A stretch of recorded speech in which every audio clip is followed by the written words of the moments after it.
지난 15일 새벽 부산과 거제를 잇는 거가대교 위 갓길에 세워진 차 옆으로 젊은 남녀가 서 있습니다. 남성은 환하게 켜진 휴대전화를 쥐고 여성과 대화를 나누고 있는데요. 그러다 갑자기 품 안에서 흉기를 꺼내어 휘두르기 시작합니다. 급기야 여성을 들어 올려서 다리 아래로 넘기려고까지 했는데요. 끔찍한 살인 사건이 될 뻔한 이 사건. 대체 이 두 남녀 사이에 무슨 일이 있었던 건지 지금부터 자세하게 알아보겠습니다.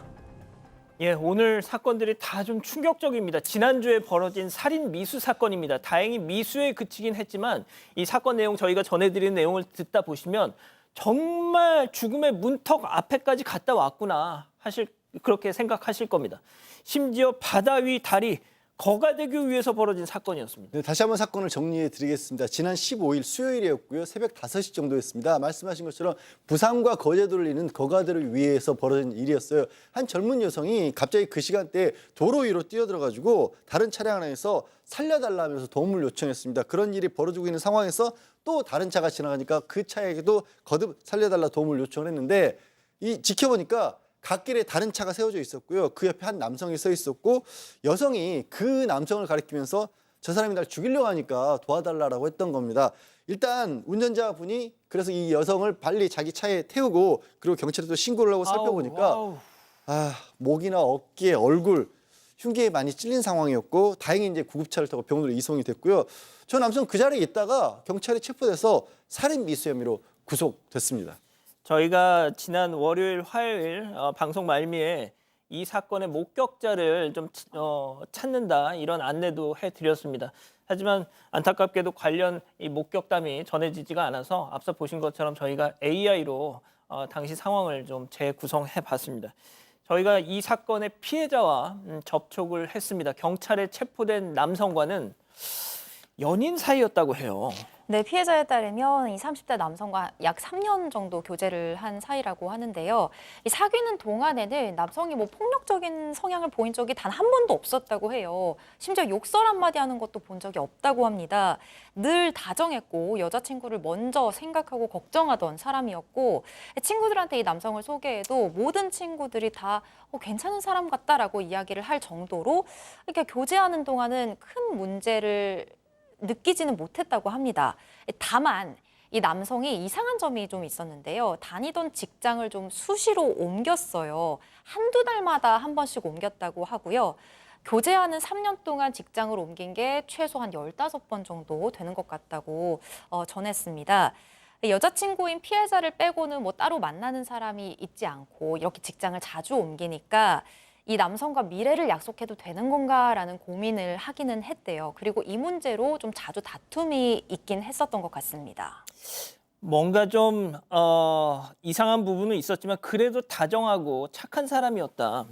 자, 그런데 교제 초반부터 딱 하나 좀 걸리는 게 있어서 이 남성에게 이런 말을 했다는 거죠. 체크포인트 짚어보죠.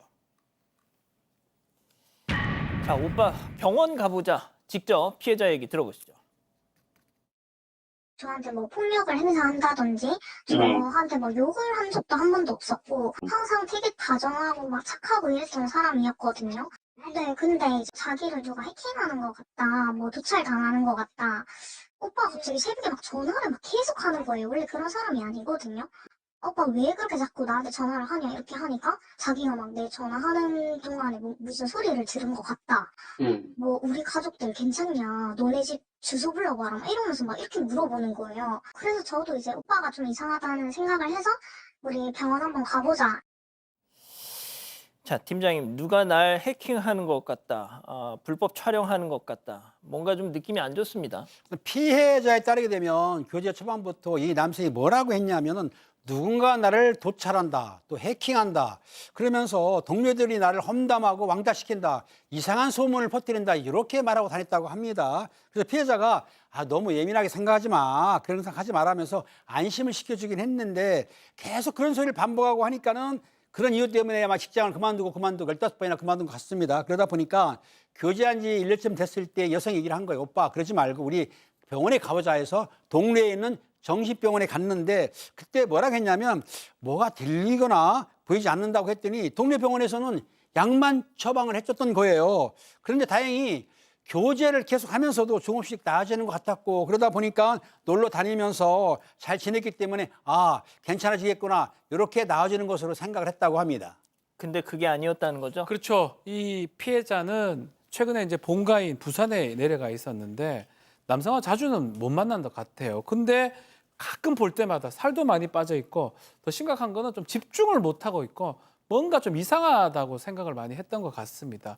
그렇지만 좀 결정적인 부분이 새벽에 어느 날 전화 와서 예. 뭔가 통화하는데 이상한 소리 들리더라. 혹시 부모님 괜찮으냐? 지금 주소 좀 알려달라. 이런 말해서 너무 좀 당황을 했다고 하고요. 그래서 더 이상은 안 되겠다 싶어서 문자로 헤어지자라고 오빠 이제 좀 헤어지자라고 이제 문자를 보냈는데 이 남성은 아 내가 지금 최근에 잠을 못 자서 예민해서 그런 거고 혹시 얼굴 좀 보고 얘기해야 되는 맞지 않냐라고 말을 했다고 합니다. 그래서 결국 남성이 피해자가 있는 부산으로 오기로 했는데 남성이 갑자기 그 당일날 부산 아닌 거제도에 수소를 잡았다고 합니다. 그래서 결국은 두 사람이 거제도로 가게 됐는데 그렇게 함께 있다가 15일 새벽에 다시 부산으로 돌아온 길 이 거가대교에서 사건이 벌어지게 된 겁니다. 자, 헤어지자고 결별을 통보했지만 막상 만나고 나서는 남성이 또 진짜 새 사람이 되겠다. 진심으로 사과를 해서 마음이 조금 풀리셨대요. 자, 그렇게 좋은 시간을 보내고 집으로 돌아오던 길이었는데 이 남성이 이 거가대교 위에서 갑자기 이상 행동을 보이더랍니다. 피해자 얘기 들어보시죠. 아, 오빠가 뭐가 힘든 일이 있나? 이래가지고, 오빠 뭐 힘든 일이 있어? 이렇게 막 얘기를 했는데 갑자기 오빠가 저를 이렇게 쳐다보더니, 뭐, 나 해킹 당한 거 맞는 거 같아. 이렇게 얘기를 하더라고요. 네. 그러면서 자기 핸드폰으로 뭐 해킹 관련된 문자가 왔다 하는 동시에 자켓에 있던 칼을 들고 저의 목을 찌르는 거예요. 그러고 나서 거가대교에서 저를 이제 떨어뜨리려고 저를 막 들어 올리는 거예요. 거기서 저를 떨굴 그러면서 이제 우리 같이 죽어야 한다. 이게 해킹 범인들이 몇 명인지도 모르고 뭐 몇 명이 연루되어 있는지도 모르고 하니까 네. 우리는 살아갈 수가 없다. 죽어야 한다. 이러면서 막 아, 이거 진짜 너무 심각한데요. 그렇죠. 일단 그 전후의 상황을 좀 더 자세하게 예. 좀 말씀을 드리면 사건이 벌어지기 직전에 이 남성이 운전을 하는데 마치 가드레일을 들이받을 것처럼 휘청휘청 이상하게 운전을 해서 이 바퀴에 문제 있는 거 아니냐, 차가 고장난 것 같으니까 일단 세우고 보험회사에 전화를 좀 하자 이렇게 이야기를 하고 거가대교 위에 차를 세우게 됐던 겁니다. 이 남성이 휴대전화 배터리가 꺼져서 피해자의 휴대전화가 필요하다면서 피해자의 휴대전화를 가지고 나갔습니다. 그리고 이후에 이 피해자가 어떻게 상황이 돌아가고 있는지 확인을 하려고 궁금해서 이 차에서 내렸는데 남성 손에 이 꺼졌다던 남성 본인의 휴대전화가 들려 있었고 심지어 배터리도 많이 남아 있었다고 해요. 그래서 이게 무슨 상황인지 물었더니 또다시 횡설수설하면서 내가 착각한 것 같다고 이야기를 합니다. 피해자가 오빠 좀 이상하다. 요즘 뭐 힘든 일 있냐? 이렇게 물었더니 남성은 갑자기 나 해킹당한 거 맞는 것 같다면서 해킹 관련 문자가 왔다는 말을 합니다. 그리고 이렇게 말하는 동시에 자켓 안에서 흉기를 꺼내서 피해자의 목을 찔렀고요. 해킹범이 뭐 몇 명인지 얼마나 연루됐는지도 모르겠다는 이상한 말을 계속 늘어놨다고 해요. 이 필사적으로 피하던 피해자 어깨와 얼굴도 찔렸는데 이 남성, 우린 같이 죽어야 한다면서 피해자를 다리 난간 위로 들어 올려서 넘기려고까지 했습니다. 겨우겨우 빠져나온 피해자, 다리를 지나던 차를 붙잡아서 도움을 청했고요. 다행히 몇몇 사람들이 피해자를 피신시키고 경찰에 신고도 해줬다고 합니다. 예, 당시 이 거가대교 위에서 저 상황을 목격하신 분들이 많았다고 해요. 그래서 저희도 이 방송을 통해서 목격하신 분들이 계시면 저희한테 좀 연락을 주십사 이렇게 부탁을 드렸었는데, 자, 양 변호사님 들으신 것처럼 차 위에서 흉기를 휘두르는 것도 그거지만 들어 올려서 바다 위로 던지려고 했다는 거 아닙니까? 자, 일단 구속 상태로 검찰에 송치가 됐다고는 하는데, 자, 그 다음이 또 문제입니다, 지금. 사실 일단 피해자분은 제일 답답해하고 제일 무서울 것 같아요. 도대체 왜 그랬는지를 모르겠다라는 거예요. 저도 지금 해킹을 당했다는 것과 지금 피해자를 이 해치려는 게 지금 인과관계가 없어 보이거든요. 저도 좀 이해가 안 가는 상황이고, 그리고 이런 상황이기 때문에 피해자 입장에서는 혹시라도 심신미약 주장부터 하지 않을까, 그래서 처벌 자체가 약해지는 게 아닐까, 이 부분을 걱정할 수밖에 없는 상황이고, 그리고 이 심신미약 주장에 대해서 반해서 피해자 입장에서는 아니 부산에서 거제도로 갑자기 숙소도 바꿨지, 운전은 또 위험하겠지, 게다가 흉기까지 준비한 건 이건 계획범행인데 심신미약? 한 가지 더 걱정된다는 게 있어요.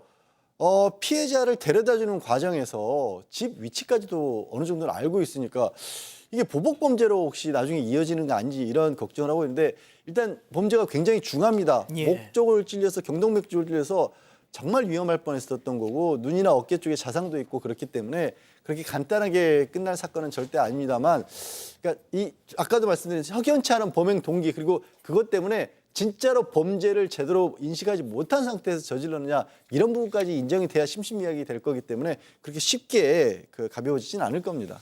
예, 뭐 그렇다 하더라도 피해자분께서는, 제보자분께서는 이사를 하시든지 이렇게 좀 거처를 옮기시는 걸 진지하게 좀 고민해 보시는 게 좋겠다, 이런 생각도 좀 듭니다.